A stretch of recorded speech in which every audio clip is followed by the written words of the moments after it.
Sterling Marlin continuing his charge to the front, trying to be a factor in the finish of the Pepsi 400. Down to the stripe, 5 laps to go.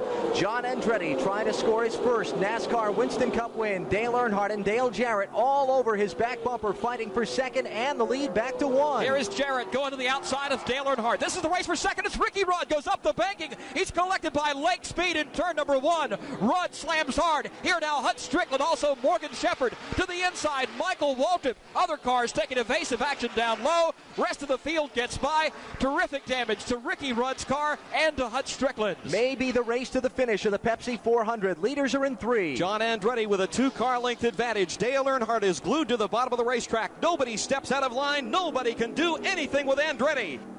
Here he comes off of turn number 4. Caution flag waving at the start-finish line. Earnhardt looks outside. He will not be close enough to make a move. Caution flag with 4 laps to go. John Andretti leads to the stripe. The yellow waving after a hard crash in turn 1. Let's go back to Joe Moore. 4 cars still littered on the inside of the track over here. Morgan Shepherd now beginning to fire his car and drive away. Hut Stricklin with significant damage the right front of his car. Michael Waltrip, who had such a good run earlier today, his car crippled, sitting down on the inside of the racetrack. And again, we told you the right side and the front of Ricky Rudd's car severely damaged. Rudd looked to be getting crossed up coming into the corner. He was collected by Lake Speed, but all the traffic that was bearing down on them tried to make evasive action. Some got by. These other 3 did not.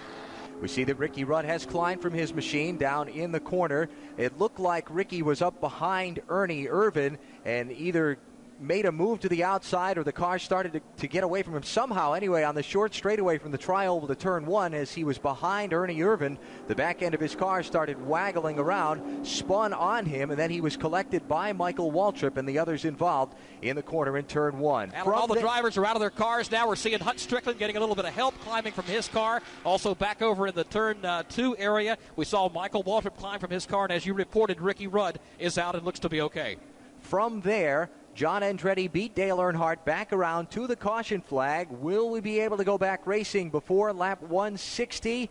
It's going to be tough.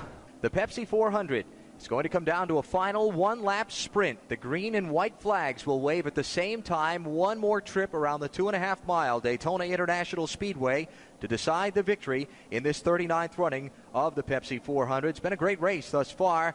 Dale Earnhardt in the last several laps before the caution flag was all over the back bumper of John Andretti and could not find a way around. Dale Jarrett looked antsy. You've got Sterling Marlin right in the mix now. Question is, can any of them get it done in just one more lap?